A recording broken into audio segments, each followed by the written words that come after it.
안녕하세요. 맥키네시 투자클럽입니다. HLB 진양군 회장이 항서제약의 캄레주맘제 CMC 실사 완료 이후에 이 계열사 지분 매입 관련되는 소식도 이제 전해졌고요. 자, 이런 부분들은 신약 허가 자신감과 결국 제약 바이오에서 가장 중요한 어떤 부분들이 커미트먼트인데요. 이런 부분들이 강화됨을 의미하는 겁니다. 자, 오늘은 전일 대비해서 5% 넘게 일단 반등으로 79,000원대까지 일단 올라와서 했는데 이 부분의 의미까지도 한번 살펴봐 드리도록 하겠습니다. 먼저 기사 내용들을 보면 최근에는 이제 결국 이제 CMC 관련되는 실사 완료 이후에 주가의 어떤 변동폭이 개법, 그 다음에 어제는 또 개법 원봉이 나왔다가 오늘 다시 또 반등세로 이 중요한 가격대를 강하게 이제 일단은 거래량을 실어서 회복하지는 못했습니다만 이렇게 장대 음봉이 나왔을 때는 추가 하락은 절대 나와서는 안 되고 얼마만큼 빠르게 이제 이 그 음봉의 시가를 회복해 주느냐. 그리고 이제 11월 달에는 비모 인스펙션이 NAI가 뜨면서 그 다음날에 바로 음봉이 나왔습니다만 한 4거래일 연속으로 거래는 크진 않았습니다만 양봉으로 바로 제끼는 흐름이 나오는데 이번에는 이제 음봉이 이제 거래량이 한 400만 주 가까운 개법 음봉이었거든요. 그래서 오늘 157만 주 정도면 전일 대비해서 절반 정도 이하의 양봉입니다만 가격에서는 좀 의미 있는 라인을 일단 해보겠죠. 78,000원은 클래스2가 나왔던 10월 달에 하락갭을 나왔던 가격이고 최근에 11월 달부터 끊임없이 돌파 시도를 했던 그 가격권에 다시 한번 장중에는 뭐 8만원도 넘었고 윗꼬리가 살짝 나왔습니다만 어느 정도는 다시 이제 78,000원 위에서 일단 끝났기 때문에 이 부분은 상당히 의미가 있죠.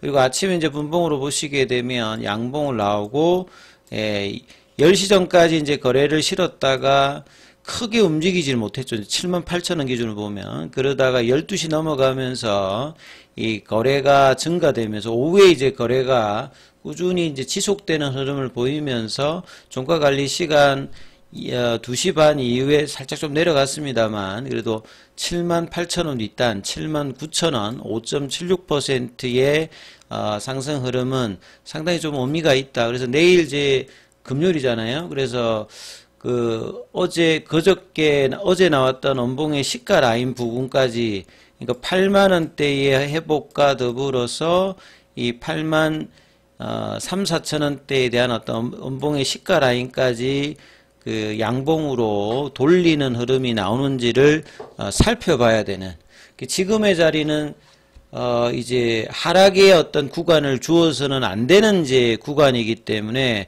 어제 원봉이 상당히 좀 아쉬운 원봉입니다만 21일평에서 돌리는 일단 양봉이 났기 때문에 이 부분들을 최대한 다시 붙여주는 어떤 수급의 모습이 나오는 여부가 가장 일단 단기적으로는 중요한 어떤 위치다. 이 부분을 보셔야 되고요. 그리고 뭐 수급 차원에 보셔도 어제는 코스닥에서 외국인 순매도 1위가 HLB였죠. 근데 오늘은 반대로 또 코스닥에서 순매도 1위 338억이니까 전일 대비해서는 절반 정도 이하 정도의 금액을 일단 다시 매수를 해줬고, 그리고 이제 프로그램 같은 경우에도 전일 100만 주 넘게 일단 프로그램 매도가 나왔는데, 여기도 한 절반 정도 안 되는입니다만 44만 주 정도. 어제 이런 흐름들이 100만 주가 이제 매수세로 들어왔으면, 오늘도 굉장히 좀 좋은 흐름이 나올 수 있었을 어떤 수급이었죠. 이게 조금 반대의 어떤 모습이 좀 나왔던 부분들이고 그 다음에 창구 쪽으로 보셔도 오늘 공매도 창구인 신한, 한국, JP모건, 골드만삭스에서 일단 매수가 일단은 들어와서 올려놨는데 이 부분들이 연속되는지 여부도 내일 또 체크를 해야 되는 어떤 상황이죠. 그래서 기사 관련되는 부분을 보면 자, 진양곤 회장이 이제 HLB 말고 뭐 계열 종목에서 뭐 글로벌이라 뭐 이런 계열 종목의 주식 매입을 이제 작년부터 지속적인 모습을 보였는데요. 자, 이번에 오늘 기사도 보면 이제 CMC 완료 이후에 계열사 이노베이션은 결국 장기적으로 베이스모 관련되는 카티 기대감이 있는 거고, 여기 이제 10만주 장주 매입, 그 다음에 이제 과거에 이제 제노포커스죠. 이제 제넥스 관련되는 부분들도 6만주 넘게 일단 전날부터 이틀에 거쳐서 매입하는. 그래서 이제 바이오텍에서 가장 중요한 부분들은 두 가지입니다.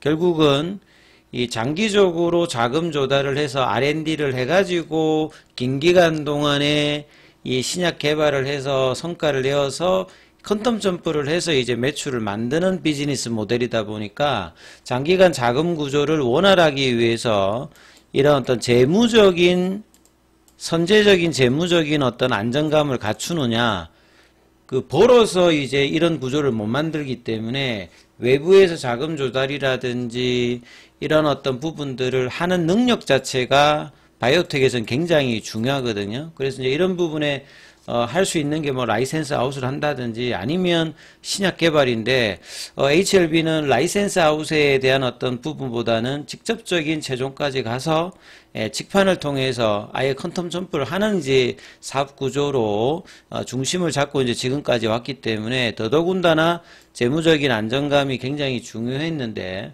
리보세린 개발에도 5천억 이상의 자금이 들어갔기 때문에 이런 부분들이 주주들의 어떤 신뢰와 전폭적인 어떤 지원 속에서 되었기 때문에 향후에 성공하게 되면 주주 환원도 굉장히 높아져야 되는 어떤 부분이라고 봐야 되겠죠. 주주들의 희생 속에서 이런 안정감을 이루었고요. 그 다음에 이제 두 번째는 결국 이런 어떤 주주들의 신뢰를 가지게 해줬던 부분들이 결국은 신뢰입니다. 경영자의 신뢰죠. 그러니까 단적인 예로 이제 진양곤 회장 같은 경우는 한 주도 HLB 주식을 그동안 팔지 않았다. 이런 게 그냥 단순히 상징적인 게 아니라 이런 신약 개발 회사에서 신뢰에서 굉장히 중요한 워딩이거든요. 이 두 가지가 깨어져 있는 바이오텍 같은 경우 주가가 굉장히 어려운 상황에 있는 부분인데, HLB가 지금도 시가총액 상위에 있으면서 기대감을 가지고 있는 부분들은 이 두 가지 고리를 항상 지켜왔다. 그래서 이제 뭐 오른쪽에 보면 2023년도부터 워딩 관련되는 부분을 본다라고 하면 글로벌 항암제 어떤 기대감, 작년도 이제 3월 달에 주총일 때, 주총일 때 이제 IR도 많이 하고 이제 작년도 초반 이야기죠. 그래서 허가에 관련된 기대감이 굉장히 높은 자신감을 이야기했고, 작년도 4월 달에도 허가를 99% 확신한다. 1%의, 그러니까 제약바이오에서는 100%는 없습니다. 그러니까 3월 달에 이번에도 퍼두파 골데이터에 확률이 이제 뭐 CMC 관련되는 부분의 이야기들만 이제 어제 계속 말씀드렸듯이 VAI로 EIR 보고서로 뜬다라고 하면 확률은 더 높아집니다만 그래도 100%는 알 수가 없기 때문에 이제 3월 달에 최종 결과에 대한 부분들은 이런 어떤 확률적인 부분으로 봐야 되는 것이 맞다라고 보셔야 될 거고요. 그 다음에 이제 작년 5월 달에 CRL이 나오고 난 다음에 신약의 출시가 늦어지게 된 참담한 심정이며 죄송한 마음이다. 그래서 이제 그 뒤에 굉장히 평균보다는 빠르게 타입의 미팅도 하고 리서브미션도 하고 결국 이제 비모 인스펙션도 다시 받고 이번에 CMC도 일단 완료를 한 상태다. 이렇게 좀 봐야 되겠죠. 그런 상황에 좀 더 이제 시장에 신뢰를 주기 위해서 이노베이션과 제넥스의 주식을 매입을 하는 부분, 그 다음에 작년 11월 달부터 이제 제넥스 지분을 매입한 상태, 그 다음에 이제 별도로 작년부터 뭐 테라퓨틱스, 바이오스텝, 그 다음에 글로벌 같은 경우에도 이제 지분 매입을 하면서 책임 경영, 그 다음에 커미트먼트를 강화하는 이 신뢰를 구축하는 부분을 하면서 전체적으로 진양곤 회장의 머릿속에는 HLB뿐만 아니라 모든 계열사를 레벨업을 하면서 전체 시가총액을 높여서 여러 가지 이제 구상들을 실현할 수 있는 이런 어떤 이제 경영 어떤 구조를 만들어 가고 있다 이렇게 봐야 되겠죠. 그래서 CMC 실사가 완료되었음에도 전반적으로 그룹 상장사 주가의 변동성이 커졌다. 요것은 아직까지 허가 이후에 상업화 성공을 아직 거둔 상태가 아니니까 시가총액에 비해서 변동성 자체는 여전히 이제 등락을 하는 어떤 부분들이 여전히 있다, 이렇게 이제 봐야 될 거고요. 이제 그런 어떤 흐름이기 때문에 이 계열사 지분 관련되는 부분들은 시장의 신뢰에도 상당히 뭐 도움이 될 수 있는 어떤 부분이라고 봐야 되겠죠.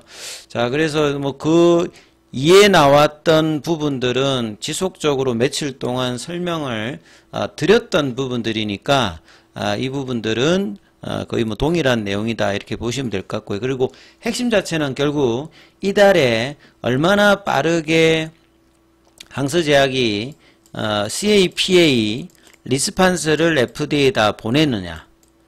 그러니까 이제 VAI라고 될 수 있는 근거가 될 수 있는 세 가지 조치를 취할 부분들을 보내서 15일 이내에 이걸 얼마만큼 빨리 보내느냐. 요게 이제 CAPA 리스판서인데 요걸 이제 문서 작업을 보내서 FDA에서 실사기간 완료일 기준으로 30일 이내에 FDA는 공식적인 실사 종료 보고서인 EIR을 발행합니다.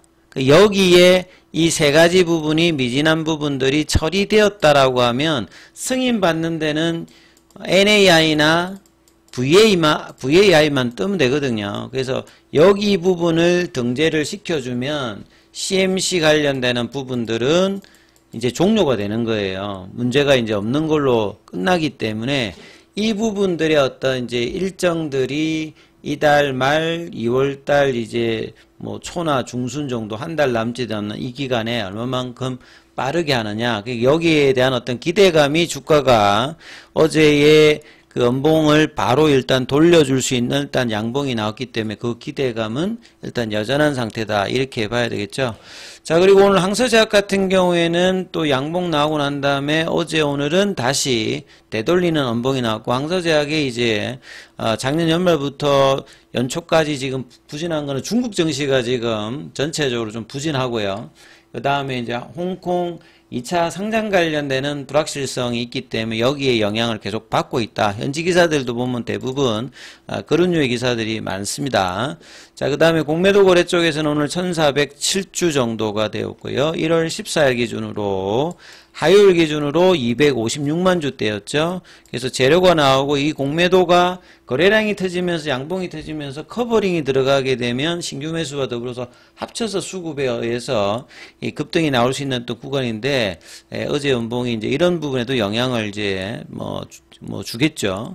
예, 그 다음에 대차거래 쪽에서는 상한보다 체결이 훨씬 많은 흐름이었습니다. 그래서 차트 구간으로 이제 보시게 되면 이 어제의 연봉의 시가 라인이 84,000원입니다. 그리고 이제 8만원대 라운드 피겨 가격이 장중에 살짝 또 넘어갔는데, 이 부분들을 이 11월 달 같은 패턴으로 내든지 아니면 거래가 좀 더 동반되면, 저는 이제 거래가 동반되는 걸 훨씬 더 선호한다는 말씀을 드렸던 부분들은, 이제 작년도에 7월 달에 상승일 때도 거래가 1000만 주가 넘었습니다. 항상 기억하셔야 되는 게. 그 다음에 CMC 관련되는 부분에 CRL이 작년 5월달 나왔을 때도 밑단에서는 거래가 엄청 터지면서 두 번 하한가를 맞고 이제 밑단에서 이런 거래량이 나왔다는 말은 위에 산 사람의 손절매 물량들을 밑에 샀던 어떤 부분들의 흐름들도 대량 거래를 통해서 알 수가 있고요. 그 다음에 이제 작년도에 올라갈 때도 1월 달에도 이 당시 항서제약이 11월 달에 있었던 CMC 관련되는 부분에서 이때도 봄483이 나와가면서 NAI 아니라 VAI 아니면 OAI니까 OAI가 될 수도 있지 않냐, 이런 루머 노이즈 때문에 주가가 한 20% 빠지면서 그렇지 않다. VAI의 어떤 흐름의 프로세스를 항서제약이 했던 부분이기 때문에, 근데 이건 EIR 보고서를 그 5월달에도 수령하지 못했기 때문에 이 부분들이 이제 어떻게 됐는지는 회사가 이야기하지 않으면 알 수는 없습니다. 항서제약이 밝혀줘야 되는 부분들이고, 그래서 여기 이번에 이제 했을 때도 작년에 10개는 거의 이제 다시 이 부분은 처리를 했기 때문에 새로 이제 3개가 떴기 때문에 이 부분에 대한 부분들도 반드시 이제 확인을 해야 되는 상황은 분명히 인식을 하셔야 되고요. 그 뒤에 이제 올라갈 때 이렇게 거래량 터지면서 이렇게 올라갔죠. 그 다음에 이제 작년 11월달, 12월달에 올라갈 때도 보시게 되면 박스권 돌파할 때 이렇게 거래량 터져서 올라갔습니다. 그래서 결국 단기든 추세를 만들면서 올라가든 올라갈 때는 반드시 거래량을 동반하면서 지난 이제 1년 동안에 움직였거든요. 그러니까 이번에도 올라가기 위해서는 거래량이 터지면서 올라가야 추세든 급등의 흐름이든 만들어낼 수 있거든요. 그래서 거래가 동반되는 것은 필수적인 부분이고 그 거래의 어떤 주요한 부분들은 공매도 입장에서는 커버링이 들어가는 거고요. 신규 매수가 들어와야 되는 겁니다. 그래서 제가 참고 분석을 해드릴 때 기존에 가지고 있는 사람들이 이걸 올리는 게 아니라 스마트 머니가 들어와서 올라간다. 스마트 머니가 뭐 나쁜 쪽이 아니라 시장의 유동성은 제한적이기 때문에 단기로 그 밑단이 아니라 개인들은 이제 이런 흐름하고 좀 다릅니다만 이런 스마트 머니가 단기간 뭐 한 달, 두 달이라도 올라갈 수 있는 유인에 있으면 자금이 들어오게 돼 있거든요. 그래서 그런 어떤 이슈들을 보면서 거래량이 터지면서 공매도 많은 쪽의 흐름들을 커버링을 일으키면서 이제 급등을 일으킬 수 있는 물량들을 만들어내느냐. 그래서 이 구간이 굉장히 중요한 거죠. 음봉이 장대봉으로 터졌기 때문에. 그래서 내일, 그 다음에 다음 주까지 이 부분들을 일단은 회복을 해 놓는 거. 더 좋은 거는 이제 거래량이 터지면서 그냥 넘겨버리는 거. 예. 이제 이런 흐름들이 재작년 말하고 그 다음에 이제 작년 초에서는 나왔어요, 실제로. 그러니까 1년 동안 박스권이었던 걸 일주일 만에 넘어가 버렸고요. 그 다음에 이제 여기에서 한 두세 회 가는 것도 한 달 만에 그냥 올려버렸거든요. 그만큼, 그런 어떤 전적이 있기 때문에, 자, 이번에도 이제 그런 흐름이 나오는지를, 보유자들은 계속 이제 관찰을 하셔야 되는 어떤 상황이죠. 그래서 이 부분 좀 참조하시면서 흐름 챙겨보시기 바라겠습니다. 그리고 계열 종목에 관련되는 부분은 이어지는 영상에서 설명해 드리도록 하겠습니다.